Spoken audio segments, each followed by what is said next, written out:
ಎಲ್ಲರಿಗೂ ನಮಸ್ಕಾರ. ನಮ್ಮ ಜ್ಞಾನ ಸೂತ್ರಂ ಯೂಟ್ಯೂಬ್ ಚಾನಲ್ಗೆ ನಿಮಗೆ ಮರಳಿ ಸ್ವಾಗತ. ಇವತ್ತಿನ ವಿಡಿಯೋದಲ್ಲಿ ನಾವು ಕಾಮರ್ಸಿನ unit 6 business management and HRM ಬಗ್ಗೆ ಕಂಪ್ಲೀಟ್ ಡೀಟೇಲ್ಸ್ನ ನಿಮಗೆ ಕೊಡ್ತಾ ಇದ್ದೀವಿ. ಈ ವಿಡಿಯೋನ ಶುರು ಮಾಡೋದಕ್ಕೆ ಮುಂಚೆ ನೀವೇನಾದರೂ ಇನ್ನೂ ನಮ್ಮ ಚಾನಲ್ಗೆ ಸಬ್ಸ್ಕ್ರೈಬ್ ಆಗಿಲ್ಲ ಅಂದರೆ ಈ ಕೂಡಲೇ ಸಬ್ಸ್ಕ್ರೈಬ್ ಆಗಿ ವಿಡಿಯೋಸ್ನ ಲೈಕ್ ಮಾಡಿ ಹಾಗೆ ಶೇರ್ ಮಾಡಿ. ಬನ್ನಿ ವಿಡಿಯೋನ ಶುರು ಮಾಡೋಣ. ಮೊದಲನೇದಾಗಿ ಬಿಸ್ನೆಸ್ ಮ್ಯಾನೇಜ್ಮೆಂಟ್ ಆ್ಯಂಡ್ HRM ಇರುವಂಥ ಮೊದಲನೇ concept principles and functions of management. ಇಲ್ಲಿ ಪ್ರಿನ್ಸಿಪಲ್ಸ್ ಆಫ್ ಮ್ಯಾನೇಜ್ಮೆಂಟ್ ಬಗ್ಗೆ ನಾವು ಮೊದಲು ಮಾತಾಡೋಣ. ಈ ಪ್ರಿನ್ಸಿಪಲ್ಸ್ ಆಫ್ ಮ್ಯಾನೇಜ್ಮೆಂಟನ್ನು ಯಾರಪ್ಪ ಪ್ರಪೋಸ್ ಮಾಡಿತ್ತು ಅಂತಂದರೆ ಹೆನ್ರಿ ಫಾಯಲರ 14 ಮ್ಯಾನೇಜ್ಮೆಂಟ್ ಪ್ರಿನ್ಸಿಪಲ್ಸ್ ಯಾವ್ಯಾವುದಿದೆ ಅನ್ನೋದನ್ನು ಮೊದಲನೇದಾಗಿ ನೋಡೋಣ. ಮೊದಲನೇ ಪ್ರಿನ್ಸಿಪಲ್ ಬಂದು ಡಿವಿಷನ್ ಆಫ್ ವರ್ಕ್, ಎರಡನೇದು ಅಥಾರಿಟಿ ಆ್ಯಂಡ್ ರೆಸ್ಪಾನ್ಸಿಬಿಲಿಟಿ, ಮೂರನೇದು ಡಿಸಿಪ್ಲಿನ್, ನಾಲ್ಕನೇದು ಯೂನಿಟಿ ಆಫ್ ಕಮಾಂಡ್, ಮುಂದೆ unity of direction, subordination of individual interest, remuneration, centralisation and decentralisation, scalar chain, order, equity, stability of tenure, initiative ಮತ್ತು ಟೀಮ್ ಸ್ಪಿರಿಟ್. ಈ ಇಷ್ಟು 14 ಪ್ರಿನ್ಸಿಪಲ್ಸನ್ನು utilise ಮಾಡಿಕೊಂಡಾಗ management ಅನ್ನುವಂಥದ್ದು ಎಫೆಕ್ಟಿವ್ ಮತ್ತು ಎಫಿಷಿಯೆಂಟ್ ಆಗಿರುತ್ತೆ ಅನ್ನೋಂಥದ್ದು ಹೆನ್ರಿ ಫಾಯಲ್ ಹೇಳಿರುವಂಥ ಒಂದು 14 ಪ್ರಿನ್ಸಿಪಲ್ಸ್ ಆಫ್ ಮ್ಯಾನೇಜ್ಮೆಂಟ್. ಇದಾದ ನಂತರ ಬರೋದು functions of management. Functions of ಮ್ಯಾನೇಜ್ಮೆಂಟಲ್ಲಿ ಯಾವ್ದಾದ್ರು ಬರುತ್ತಪ್ಪ ಅಂತಂದರೆ ಒಂದು ಪ್ಲ್ಯಾನಿಂಗ್ ಅಂತ ಅಂದರೆ thinking and advance what to do, how to do is what planning. So ಮೊದಲನೇದಾಗಿ ಯಾವ ಆ್ಯಕ್ಟಿವಿಟಿ ಏನು ನಡಿಬೇಕು, ಹೇಗೆ ನಡಿಬೇಕು ಅನ್ನೋದನ್ನು ಪ್ಲ್ಯಾನ್ ಮಾಡಬೇಕು. ನಂತರ ಆರ್ಗನೈಸ್ ಮಾಡ್ಕೊಳ್ಬೇಕು. ಅಂತ ಅಂದರೆ ಯಾವ್ಯಾವ ರಿಸೋರ್ಸಸ್ ಬೇಕಿರುತ್ತೆ ಆ ಒಂದು ಪ್ಲ್ಯಾನ್ ಪ್ರಕಾರ ನಡಿಬೇಕು ಅಂತ ಅಂದರೆ ಅನ್ನೋದನ್ನು ಆರ್ಗನೈಸ್ ಮಾಡ್ಕೊಳ್ಬೇಕು. ಆಮೇಲೆ staffing is finding right person for the right job. Staffing ಮಾಡಿದ್ಮೇಲೆ ಡೈರೆಕ್ಟ್ ಮಾಡಬೇಕು. ಅಂದರೆ ಚೂಸ್ ಮಾಡಿರುವಂಥ ಪರ್ಸನ್ ಅಥವಾ ಪೀಪಲ್ ಯಾರಿದ್ದಾರೆ ಅವ್ರಿಗೆ ವರ್ಕ್ ಹೇಗೆ ನಡಿಬೇಕು ಅನ್ನುವಂಥದ್ರ ಡೈರೆಕ್ಷನ್ನ ಕೊಡೋದೇ ಡೈರೆಕ್ಟಿಂಗ್. ಇದಾದಮೇಲೆ ಬರೋದು ಕಂಟ್ರೋಲಿಂಗ್ ಅಂತ ಅಂದರೆ ನೀವು ಇಟ್ಕೊಂಡಿರುವಂಥ ಸ್ಟ್ಯಾಂಡರ್ಡ್ ಪರ್ಫಾರ್ಮೆನ್ಸ್ನ ನಿಮ್ಮ ಆ್ಯಕ್ಚುಯಲ್ ಪರ್ಫಾರ್ಮೆನ್ಸ್ ಜೊತೆ ಕಂಪೇರ್ ಮಾಡೋದನ್ನು ನಾವು ಕೋಆರ್ಡಿನೇಟಿಂಗ್ ಅಥವಾ ಕಂಟ್ರೋಲಿಂಗ್ ಅಂತ ಹೇಳಿ ನಾವು ಕರಿತೀವಿ. ಇನ್ನು ಮುಂದೆ ಬರೋದು ರಿಪೋರ್ಟಿಂಗ್ ಮತ್ತು ಬಜೆಟಿಂಗ್ ಅಂದರೆ ನೀವು ಕೆಲಸ ಮಾಡಿದ್ಮೇಲೆ ಯಾರಿಗೆ ರೆಸ್ಪಾನ್ಸಿಬಲ್ ಆಗಿರ್ತೀರಾ ಅನ್ನೋದೇನೇ ರಿಪೋರ್ಟಿಂಗ್. ಮತ್ತು ಬಜೆಟಿಂಗ್ ಅಂತ ಅಂದರೆ ಎಷ್ಟು ಬಜೆಟ್ ಎಸ್ಟಿಮೇಷನ್ ಆಗಬಹುದು, ಈ ಒಂದು ಪರ್ಟಿಕ್ಯುಲರ್ ಪ್ಲ್ಯಾನ್ ಎಕ್ಸಿಕ್ಯೂಷನಿಗೆ ಬರೋದಕ್ಕೆ ಎಷ್ಟು ಅಮೌಂಟ್ ಎಕ್ಸ್ಪೆನ್ಸ್ ಅಥವಾ ಇನ್ಕಮ್ ಬರ್ಬೋದು ಅನ್ನೋದನ್ನು ಬಜೆಟಿಂಗ್ ಅಂತ ಹೇಳಿ ನಾವು ಕರಿತೀವಿ. ಇದಿಷ್ಟು ಪ್ರಿನ್ಸಿಪಲ್ಸ್ ಆಫ್ ಮ್ಯಾನೇಜ್ಮೆಂಟ್ ಮತ್ತು ಫಂಕ್ಷನ್ಸ್ ಆಫ್ ಮ್ಯಾನೇಜ್ಮೆಂಟ್. ಇನ್ನು ಮುಂದಿನ ಕಾನ್ಸೆಪ್ಟ್ ಆರ್ಗನೈಸೇಷನಲ್ ಸ್ಟ್ರಕ್ಚರ್ ಅಂದರೆ ದ ಫ್ಲೋ ಆಫ್ ಅಥಾರಿಟಿ ಅಂತ ಹೇಳಿ ನಾವು ಕರಿಬೋದು. ಇಲ್ಲಿ ಎರಡು ರೀತಿಯಾದ ಆರ್ಗನೈಸೇಷನಲ್ ಸ್ಟ್ರಕ್ಚರ್ ಇರುತ್ತೆ. ಒಂದು ಫಾರ್ಮಲ್ ಆರ್ಗನೈಸೇಷನ್ ಸ್ಟ್ರಕ್ಚರ್ ಮತ್ತು ಇನ್ಫಾರ್ಮಲ್ ಆರ್ಗನೈಸೇಷನಲ್ ಸ್ಟ್ರಕ್ಚರ್.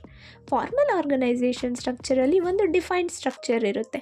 ಅಥಾರಿಟಿ ಅನ್ನೋದು ಟಾಪಿಂದ ಬಾಟಮಿಗೆ ಫ್ಲೋ ಆಗಬೇಕು. ಮತ್ತು ಹೈರಾರ್ಕಿ ಇರುತ್ತೆ. Top level management, middle level management, lower level management, ಈ ರೀತಿಯಾದ ಹೈರಾರ್ಕಿಯನ್ನು ಫಾಲೋ ಮಾಡೋದ್ರನ್ನು ಫಾರ್ಮಲ್ ಆರ್ಗನೈಸೇಷನ್ ಸ್ಟ್ರಕ್ಚರ್ ಅಂತ ಹೇಳಿ ಕರಿತೀವಿ. ಇನ್ನು ಇನ್ಫಾರ್ಮಲ್ ಆರ್ಗನೈಸೇಷನ್ ಸ್ಟ್ರಕ್ಚರ್ ಅಂದರೆ ಇದಕ್ಕೆ ಆಪೋಸಿಟ್. ಇಲ್ಲಿ ಸ್ವಲ್ಪ ಸೋಷಿಯಲ್ ರಿಲೇಷನ್ಶಿಪ್ಸ್ಗೆ ಒಂದು ಸ್ಕೋಪ್ ಇರುತ್ತೆ. ಇನ್ನು ಮುಂದಿನ ಕಾನ್ಸೆಪ್ಟ್ ಸ್ಪ್ಯಾನ್ ಆಫ್ ಕಂಟ್ರೋಲ್ ಅಂದರೆ the number of subordinates A manager can control effectively. ಒಬ್ಬ ಮ್ಯಾನೇಜರು ತನ್ನ ಅಂಡರಲ್ಲಿ ಎಷ್ಟು ಜನ ಸಬಾರ್ಡಿನೇಟ್ಸ್ನ ಸೂಪರ್ವೈಸ್ ಮಾಡಬಹುದು ಅನ್ನೋದನ್ನೇ ಸ್ಪ್ಯಾನ್ ಆಫ್ ಕಂಟ್ರೋಲ್ ಅಂತ ಹೇಳಿ ಕರಿತೀವಿ. ಇದರಲ್ಲಿ 2 ರೀತಿಯಾದ ಸ್ಪ್ಯಾನ್ ಆಫ್ ಕಂಟ್ರೋಲ್ ಬರುತ್ತೆ. ಒಂದು ವೈಡ್ ಸ್ಪ್ಯಾನ್, ಇನ್ನೊಂದು ನ್ಯಾರೋ ಸ್ಪ್ಯಾನ್. ವೈಡ್ ಸ್ಪ್ಯಾನ್ ಅಂತ ಅಂದರೆ ಫ್ಯೂವರ್ ಲೆವೆಲ್ಸ್ಗೆ ಮಾತ್ರನೇ ಇಲ್ಲಿ ಸ್ಪ್ಯಾನ್ ಆಫ್ ಕಂಟ್ರೋಲ್ ಇರುತ್ತೆ. ಕ್ವಿಕ್ ಡಿಸಿಷನ್ಸ್ನ ತಗೊಳ್ಬೇಕಾದ್ರೆ ಈ ವೈಡ್ ಸ್ಪ್ಯಾನ್ ಯೂಸ್ ಆಗುತ್ತೆ. ಇನ್ನು ನ್ಯಾರೋ ಸ್ಪ್ಯಾನ್ ಅಂತ ಅಂದರೆ ತುಂಬ ಲೆವೆಲ್ಸ್ ಇದ್ದಾಗ ಈ ನ್ಯಾರೋ ಸ್ಪ್ಯಾನನ್ನು ಬಳಸ್ತೀವಿ. ಇಲ್ಲಿ ತುಂಬಾ ಕ್ಲೋಸ್ ಆಗಿ ಅಬ್ಸರ್ವ್ ಮಾಡಿ ಸೂಪರ್ವೈಸನ್ನು ಮಾಡೋದನ್ನು ನ್ಯಾರೋ ಸ್ಪ್ಯಾನ್ ಅಂತ ಹೇಳಿ ಕರಿತೀವಿ. ಇದಿಷ್ಟು ಆರ್ಗನೈಸೇಷನ್ ಸ್ಟ್ರಕ್ಚರ್ ಬಗ್ಗೆ ಆಗಿತ್ತು. ಇನ್ನು ಮುಂದಿನ concept responsibility and authority. Responsibility ಅಂತ ಅಂದರೆ the duty to perform the assigned task. ಏನು ಟಾಸ್ಕ್ ಅಸೈನ್ ಮಾಡಿರ್ತಾರೋ ಅದನ್ನು ಪರ್ಫಾರ್ಮ್ ಮಾಡುವಂಥ ಡ್ಯೂಟಿಯನ್ನು ರೆಸ್ಪಾನ್ಸಿಬಿಲಿಟಿ ಅಂತ ಹೇಳಿ ಕರಿತೀವಿ. ಇದಾದಮೇಲೆ ಬರೋದು ಅಥಾರಿಟಿ ಅಂತ ಅಂದರೆ ದ ರೈಟ್ ಟು ಗಿವ್ ಆರ್ಡರನ್ನು ಕೊಡೋದಕ್ಕೆ ಇರುವಂಥ ರೈಟನ್ನು ಅಥಾರಿಟಿ ಅಂತ ಹೇಳಿ ಕರಿತೀವಿ. ಇದರಲ್ಲಿ ಬರುವಂಥ ಇನ್ನೊಂದು ಕಾನ್ಸೆಪ್ಟ್ ಡೆಲಿಗೇಷನ್ ಆಫ್ ಅಥಾರಿಟಿ ಮತ್ತು ಡಿಸೆಂಟ್ರಲೈಸೇಷನ್. ಡೆಲಿಗೇಷನ್ ಆಫ್ ಅಥಾರಿಟಿ ಅಂತ ಅಂದರೆ the transfer of decision making power to ಸಬಾರ್ಡಿನೇಟ್ಸ್ಗೆ ಸ್ವಲ್ಪ ಅಮೌಂಟ್ ಆಫ್ ಡಿಸಿಷನ್ ಮೇಕಿಂಗ್ ಪವರನ್ನು ಕೊಡುವಂಥ ಪ್ರೊಸೆಸನ್ನು ಡೆಲಿಗೇಷನ್ ಅಂತ ಹೇಳಿ ಕರಿತೀವಿ. ಇದಾದಮೇಲೆ ಬರೋದು ಡಿಸೆಂಟ್ರಲೈಸೇಷನ್ ಅಂತ ಅಂದರೆ the system of delegation across all ಎಲ್ಲ ಲೆವೆಲ್ಸ್ ಆಫ್ ಮ್ಯಾನೇಜ್ಮೆಂಟಲ್ಲೂ ಡೆಲಿಗೇಟ್ ಮಾಡುವಂಥ ಪ್ರೊಸೆಸನ್ನು ಡಿಸೆಂಟ್ರಲೈಸೇಷನ್ ಅಂತ ಹೇಳಿ ಕರಿತೀವಿ. ಡೆಲಿಗೇಷನ್ ಏನಿದ್ರು ಮಿಡಲ್ ಲೆವೆಲ್ ಮ್ಯಾನೇಜ್ಮೆಂಟ್ವರೆಗೂ ಮಾತ್ರ ಇರುತ್ತೆ.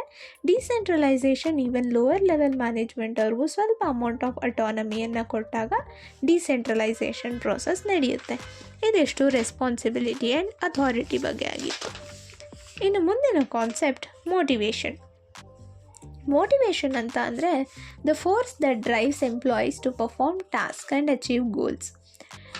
ಎಂಪ್ಲಾಯೀಸ್ಗೆ ಯಾವ ಫ್ಯಾಕ್ಟರ್ಸ್ ಅಥವಾ ಫೋರ್ಸಸ್ ಅವರು ಪರ್ಫಾರ್ಮ್ ಮಾಡೋದಕ್ಕೆ ಮತ್ತು ಗೋಲ್ಸನ್ನು ಅಚೀವ್ ಮಾಡೋದಕ್ಕೆ ಡ್ರೈವ್ ಮಾಡ್ತಾವೋ ಆ ಫ್ಯಾಕ್ಟರನ್ನು ಮೋಟಿವೇಶನ್ ಅಂತ ಹೇಳಿ ಕರಿತೀವಿ. ಇಲ್ಲಿ ಮೋಟಿವೇಶನಲ್ಲಿ ಥಿಯರೀಸ್ ಇದ್ದಾವೆ. ಅದು ಯಾವ್ಯಾವ ಥಿಯರೀಸ್ ಅಂತ ಅಂದರೆ, ಒಂದು ಮ್ಯಾಸ್ಲೋಸ್ ನೀಡ್ ಹೈರಾರ್ಕಿ ಥಿಯರಿ. ಇದು ತುಂಬಾ ಇಂಪಾರ್ಟೆಂಟ್ ಮೋಟಿವೇಶನ್ ಥಿಯರಿ. ಇದನ್ನು ಪ್ರಪೋಸ್ ಮಾಡಿದವ್ರು ಯಾರಪ್ಪ ಅಂತ ಅಂದರೆ ಅಬ್ರಹಂ ಮ್ಯಾಸ್ಲೋ. ಇವರ ಪ್ರಕಾರ ಮೊದಲು ಬೇಸಿಕ್ ನೀಡ್ಸ್ ಇರುತ್ತೆ. ಆ ಬೇಸಿಕ್ ನೀಡ್ ಗೋಲನ್ನು ಅಚೀವ್ ಮಾಡಿದ್ಮೇಲೆ ಒಬ್ಬ ಇಂಡಿವಿಜುವಲು ಸೆಕ್ಯೂರಿಟಿ ನೀಡ್ಸ್ ಬಗ್ಗೆ ಯೋಚನೆ ಮಾಡ್ತಾನೆ, ಆನಂತರ ಸೋಷಿಯಲ್ ನೀಡ್ಸ್ ಬಗ್ಗೆ ಯೋಚನೆ ಮಾಡ್ತಾರೆ, ಆಮೇಲೆ ಸೆಲ್ಫ್ ಎಸ್ಟೀಮ್ ನೀಡ್ಸ್, ಕಡೆಗೆ ಸೆಲ್ಫ್ ಆ್ಯಕ್ಚುಯಲೈಸೇಷನ್ ನೀಡ್ಸ್. ಈ ಎಲ್ಲ ನೀಡ್ಸ್ ಇರೋದ್ರಿಂದ ಎಂಪ್ಲಾಯೀಸ್ ಮೋಟಿವೇಟ್ ಆಗಿ ವರ್ಕ್ ಮಾಡ್ತಾರೆ ಅನ್ನುವಂಥದ್ದು ಈ ಮೋಟಿವೇಶನ್ ಥಿಯರಿ ಅಂದರೆ ಮ್ಯಾಸ್ಲೋಸ್ ನೀಡ್ ಹೈರಾರ್ಕಿ ಥಿಯರಿ ಹೇಳುತ್ತೆ. ಇನ್ನು ಎರಡನೇ ಥಿಯರಿ ಹರ್ಸ್ಬರ್ಗ್ 2 ಫ್ಯಾಕ್ಟರ್ ಥಿಯರಿ. ಇಲ್ಲಿ ಕೆಲವೊಂದು ಮೋಟಿವೇಶನ್ ಫ್ಯಾಕ್ಟರ್ಸ್ ಇರುತ್ತೆ, ಕೆಲವೊಂದು ಹೈಜೀನ್ ಫ್ಯಾಕ್ಟರ್ಸ್ ಇರುತ್ತೆ. ಮೋಟಿವೇಶನ್ ಫ್ಯಾಕ್ಟರ್ಸ್ ಯಾವುದ್ಯಾವುದಪ್ಪ? ಅಚೀವ್ಮೆಂಟು, ಸ್ಯಾಲ್ರಿ ಮತ್ತು ರೆಕಗ್ನಿಷನ್ನು, ಇದೆಲ್ಲನೂ ಮೋಟಿವೇಟಿಂಗ್ ಫ್ಯಾಕ್ಟರ್ಸ್ ಆಗಿರುತ್ತೆ. ಹೈಜೀನ್ ಫ್ಯಾಕ್ಟರ್ಸ್ ಯಾವುದ್ಯಾವುದಪ್ಪ ಅಂತ ಅಂದರೆ ವರ್ಕಿಂಗ್ ಕಂಡೀಷನ್ನು, ಪಾಲಿಸೀಸು, ಇದೆಲ್ಲನೂ ಹೈಜೀನ್ ಫ್ಯಾಕ್ಟರ್ಸ್ ಆಗಿರುತ್ತೆ. ಈ ಫ್ಯಾಕ್ಟರ್ಸ್ಗಳಿಂದ ಇಲ್ಲಿ ಮೋಟಿವೇಟಿಂಗ್ ಫ್ಯಾಕ್ಟರ್ಸ್ನ ಇಂಟ್ರಿನ್ಸಿಕ್ ಫ್ಯಾಕ್ಟರ್ಸ್ ಅಂತ ಹೇಳಿ ಕರಿತೀವಿ, ಹೈಜೀನ್ ಫ್ಯಾಕ್ಟರ್ಸ್ನ ಎಕ್ಸ್ಟ್ರಿನ್ಸಿಕ್ ಫ್ಯಾಕ್ಟರ್ಸ್ ಅಂತ ಹೇಳಿ ಕರಿತೀವಿ. ನಾವು ಹೈಜೀನ್ ಫ್ಯಾಕ್ಟರ್ಸ್ನ ಇಂಪ್ರೂವ್ ಮಾಡ್ತಾ ಹೋಗಬೇಕಾಗುತ್ತೆ. ಆವಾಗ ಎಂಪ್ಲಾಯೀಸು ಮೋಟಿವೇಟಿಂಗ್ ಆಗಿ ತಗೊಂಡು ಅವರು ವರ್ಕನ್ನು ತುಂಬಾ ಚೆನ್ನಾಗಿ ಮಾಡ್ತಾರೆ ಅನ್ನುವಂಥದ್ದು ಹರ್ಸ್ಬರ್ಗ್ 2 ಫ್ಯಾಕ್ಟರ್ ಥಿಯರಿ. ಇನ್ನು ಆ್ಯಡಮ್ಸ್ ಈಕ್ವಿಟಿ ಥಿಯರಿ. ಇಲ್ಲಿ input is equal to output ಅಂತ ಹೇಳಿ ಕರಿತೀವಿ. ಇನ್ಪುಟ್ ಅಂದ್ರೇನು? ಎಂಪ್ಲಾಯೀಸ್ ಹಾಕುವಂಥ ಎಫರ್ಟು, ಅವ್ರು ಕೊಡುವಂಥ ಟೈಮು, ಅವರ ಡೆಡಿಕೇಶನ್ ಟುವರ್ಡ್ಸ್ ವರ್ಕು, ಇದೆಲ್ಲ ಇನ್ಪುಟ್ ಆಗಿರುತ್ತೆ. ಔಟ್ಪುಟ್ ಏನು? ಕಂಪನಿ ಕೊಡುವಂಥ ಸ್ಯಾಲ್ರಿ, ಅವ್ರಿಗೆ ಕೊಡುವಂಥ ರೆಕಗ್ನಿಷನ್ನು, ಪ್ರಮೋಷನ್ನು, ಇದೆಲ್ಲ ಔಟ್ಪುಟ್ ಆಗಿರುತ್ತೆ. ಯಾವಾಗ ಇನ್ಪುಟ್ಟು ಔಟ್ಪುಟ್ಟಿಗೆ ಈಕ್ವಲ್ ಆಗಿರುತ್ತೋ ಆವಾಗ ಈಕ್ವಿಟಿ ಅನ್ನೋದು ಅಚೀವ್ ಆಗುತ್ತೆ. ಈಕ್ವಿಟಿ ಅಚೀವ್ ಆದಾಗ ಎಂಪ್ಲಾಯೀಸು ಮೋಟಿವೇಟ್ ಆಗಿ ವರ್ಕ್ ಮಾಡ್ತಾರೆ ಅನ್ನೋದು ಈ ಥಿಯರಿ ಹೇಳುತ್ತೆ. ಇನ್ನು ಮುಂದಿನ ಕಾನ್ಸೆಪ್ಟ್ ಲೀಡರ್ಶಿಪ್ ಅಂತ ಅಂದರೆ behaviour of an individual when he is directing the act of a group towards the shared goal. ಅಂದರೆ ಇಂಡಿವಿಜುವಲಿನ ಬಿಹೇವಿಯರ್ ಟು ಲೀಡ್ ಪೀಪಲ್ ಅಂತ ಹೇಳಿ ನಾವು ಸಿಂಪಲ್ ಆಗಿ ಹೇಳ್ಬೋದು. ಇರುವಂಥ ಪೀಪಲನ್ನು ವರ್ಕಿನ ಕಡೆ ಅಥವಾ ಆರ್ಗನೈಸೇಷನಲ್ ಆಬ್ಜೆಕ್ಟಿವ್ ಕಡೆ ಲೀಡ್ ಮಾಡುವಂಥ ಒಂದು ಕ್ಯಾರೆಕ್ಟರಿಸ್ಟಿಕ್ಕನ್ನು ಲೀಡರ್ಶಿಪ್ ಅಂತ ಹೇಳಿ ಕರಿತೀವಿ. ಇಲ್ಲಿ ಸ್ಟೈಲ್ಸ್ ಆಫ್ ಲೀಡರ್ಶಿಪ್ ಯಾವುದಾದಿದೆ ಅಂತ ನೋಡೋಣ. ಮೊದಲನೇದಾಗಿ ಅಥಾರಿಟೇರಿಯನ್ ಲೀಡರ್ಶಿಪ್. ಇಲ್ಲಿ ಡಿಸಿಷನ್ ಮೇಕಿಂಗ್ ಎಬಿಲಿಟಿ ಅಥವಾ ಡಿಸಿಷನ್ ಮೇಕಿಂಗ್ ಇದನ್ನು ಅವರೇ ಇಟ್ಕೊಂಡಿರ್ತಾರೆ. ಯಾರಿಗೂ ಎಂಪ್ಲಾಯೀಸಿಗೆ ಫ್ರೀಡಮ್ ಇಲ್ದಲೇನೆ ಅಥಾರಿಟೇಟಿವ್ ಆಗಿ ಲೀಡರ್ಶಿಪ್ ಮಾಡೋದನ್ನು ಅಥಾರಿಟೇರಿಯನ್ ಲೀಡರ್ಶಿಪ್ ಅಂತ ಹೇಳಿ ಕರಿತೀವಿ. ಇನ್ನೊಂದು ಪಾರ್ಟಿಸಿಪೇಟಿವ್ ಅಥವಾ ಡೆಮೋಕ್ರೆಟಿಕ್ ಲೀಡರ್ಶಿಪ್ ಅಂತ ಹೇಳಿ ಕರಿತೀವಿ. ಇಲ್ಲಿ ಎಂಪ್ಲಾಯೀಸಿಗೆ to an extent certain kind of freedom ಇರುತ್ತೆ and they can give their suggestions also. ಇನ್ನು ಮೂರನೇದು ಲೇಜಿ ಸ್ಪೇರ್ ಲೀಡರ್ಶಿಪ್ಪಲ್ಲಿ ಎಂಪ್ಲಾಯೀಸ್ಗೆ ತುಂಬ ಜಾಸ್ತಿ ಆದ ಅಪ್ಪರ್ ಹ್ಯಾಂಡ್ ಇರುತ್ತೆ ದ್ಯಾನ್ ದ ಲೀಡರ್. ಇಲ್ಲಿ ಲೀಡರ್ಶಿಪ್ಪಿಗೆ ಕೆಲವೊಂದು ಥಿಯರೀಸ್ ಇದೆ. ಅದು ಯಾವ್ದ್ಯಾವುದು ಅಂತ ನೋಡೋಣ. ಮೊದಲನೇದಾಗಿ ಮೆಕ್ಗ್ರೆಗರ್ ಥಿಯರಿ ಎಕ್ಸ್ ಆ್ಯಂಡ್ ವೈ. ಇಲ್ಲಿ ಪ್ರೊಡಕ್ಷನ್ ಸೆಂಟ್ರಿಕ್ ಬಿಹೇವಿಯರ್ ಮತ್ತು ಎಂಪ್ಲಾಯಿ ಸೆಂಟ್ರಿಕ್ ಬಿಹೇವಿಯರ್ ಅಂತ ಹೇಳಿ 2 ಥರದ ಬಿಹೇವಿಯರ್ ಇರುತ್ತೆ. ಕೆಲವು ಲೀಡರ್ಸ್ ಹೇಗಿರ್ತಾರೆ ಅಂತ ಅಂದರೆ ಅವರ ಬಿಹೇವಿಯರ್ ಬರೀ ಪ್ರೊಡಕ್ಷನ್ ಸೆಂಟ್ರಿಕ್ ಬಿಹೇವಿಯರ್ ಆಗಿರುತ್ತೆ. ಏನು ಟಾಪ್ ಲೆವೆಲ್ ಮ್ಯಾನೇಜ್ಮೆಂಟ್ ಇರುತ್ತೋ ಅದನ್ನು ಫಾಲೋ ಮಾಡಲೇಬೇಕು ಅನ್ನುವಂಥ ಡಿಸಿಷನು ಇವ್ರದ್ದಾಗಿರುತ್ತೆ. ಇನ್ನು ಎಂಪ್ಲಾಯಿ ಸೆಂಟ್ರಿಕ್ ಬಿಹೇವಿಯರ್ ಇರುವಂತಹ ಲೀಡರ್ಸು ಎಂಪ್ಲಾಯೀಸಿನ ರಿಯಲ್ ಆಗಿ ಮೋಟಿವೇಟ್ ಮಾಡಿ ಅವರಿಗೆ ಅವ್ರ ಕಡೆಯಿಂದ ಹೇಗೆ ಆರ್ಗನೈಸೇಷನಲ್ ಆಬ್ಜೆಕ್ಟಿವ್ಸ್ನ ಅಚೀವ್ ಮಾಡೋದು ಅನ್ನುವಂಥ ಗ್ರೌಂಡ್ ರಿಯಾಲಿಟಿಯನ್ನು ಅರ್ಥ ಮಾಡಿಕೊಳ್ಳುವಂತಹ ಕೆಪಾಸಿಟಿ ಈ ಒಂದು ಲೀಡರ್ಸಿಗಿರುತ್ತೆ. ಇದು ಮೆಗ್ರೆಗರ್ ಥಿಯರಿ ಎಕ್ಸ್ ಆ್ಯಂಡ್ ವೈ. ಇನ್ನೊಂದು ವ್ರೂಮ್ಸ್-ವೆಟನ್ ಮಾಡೆಲ್ ಅಂತ ಇರುತ್ತೆ. ಇಲ್ಲಿ ಆಟೋಕ್ರೆಟಿಕ್ 1, ಆಟೋಕ್ರೆಟಿಕ್ 2, ಕನ್ಸಲ್ಟೇಟಿವ್ 1, ಕನ್ಸಲ್ಟೇಟಿವ್ 2 ಮತ್ತು ಗ್ರೂಪ್ ಅಂತ ಹೇಳಿ 5 ಥರದ ಲೀಡರ್ಸನ್ನು ಇವರು ಹೇಳ್ತಾರೆ. ಆಟೋಕ್ರೆಟಿಕ್ 1ನಲ್ಲಿ ಏನು, ಇವರು ರೆಡಿಲಿ ಅವೈಲೇಬಲ್ ಇನ್ಫಾರ್ಮೇಷನ್ ಯೂಸ್ ಮಾಡ್ತಾರೆ ಪ್ರಾಬ್ಲಮ್ಸನ್ನು ಸಾಲ್ವ್ ಮಾಡೋದಕ್ಕೆ. ಈಗೇನೋ ಪ್ರಾಬ್ಲಮ್ ಇದೆ ಅಂತ ಅಂದರೆ ಏನು ಇನ್ಫಾರ್ಮೇಷನ್ ಇದೆ ಅವೈಲೇಬಲ್ ಇದೆ ಅದನ್ನು ನೋಡಿಕೊಂಡು ಅವರೇ ಡಿಸಿಷನ್ ತೊಗೊಳ್ಳೋದನ್ನ ಆಟೋಕ್ರೆಟಿಕ್ 1 ಅಂತ ಹೇಳಿ ಕರಿತೀವಿ.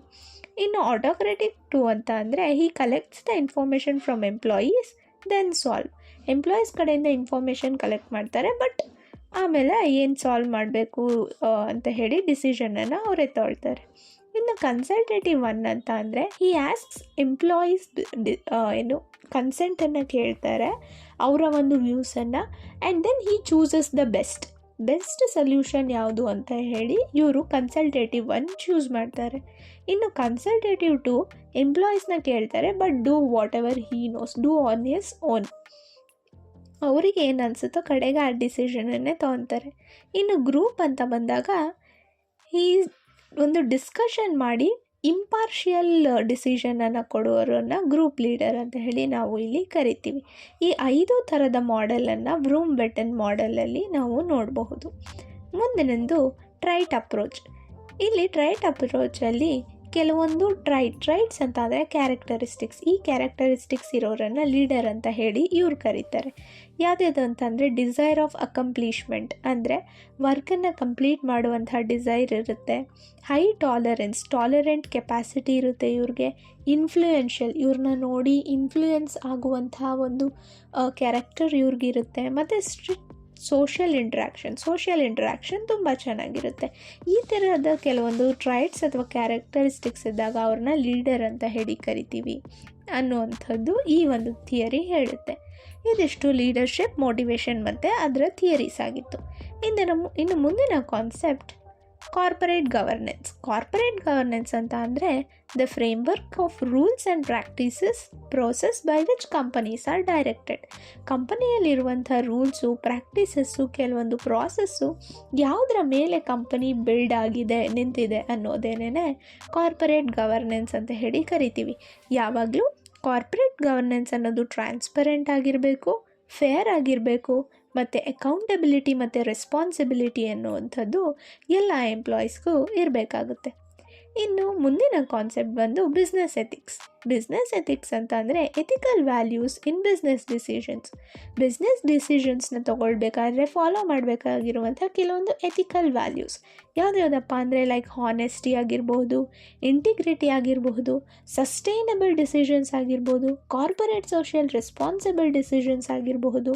ಈ ಥರದನ್ನ ನಾವು ಬಿಸ್ನೆಸ್ ಎಥಿಕ್ಸ್ ಅಂತ ಹೇಳಿ ಕರಿತೀವಿ. ಇದಿಷ್ಟು ಬಿಸ್ನೆಸ್ ಮ್ಯಾನೇಜ್ಮೆಂಟಲ್ಲಿರುವಂಥ ಕೆಲವೊಂದು ಕಾನ್ಸೆಪ್ಟ್ಸ್ಗಳ ಬಗ್ಗೆ ಆಗಿತ್ತು.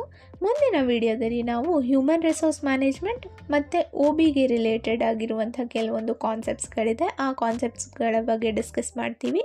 ಈ ವಿಡಿಯೋ ಏನಾದರೂ ಇಷ್ಟ ಆಗಿದರೆ ನೀವು ಈ ಕೂಡಲೇ ನಮ್ಮ ಚಾನಲಿಗೆ ಸಬ್ಸ್ಕ್ರೈಬ್ ಆಗಿ, ಲೈಕ್ ಮಾಡಿ, ಹಾಗೆ ಶೇರ್ ಮಾಡಿ. ಜೊತೆಯಲ್ಲಿ ಮುಂದಿನ ವಿಡಿಯೋಗೋಸ್ಕರ ಕಾಯ್ತಾ ಇರಿ.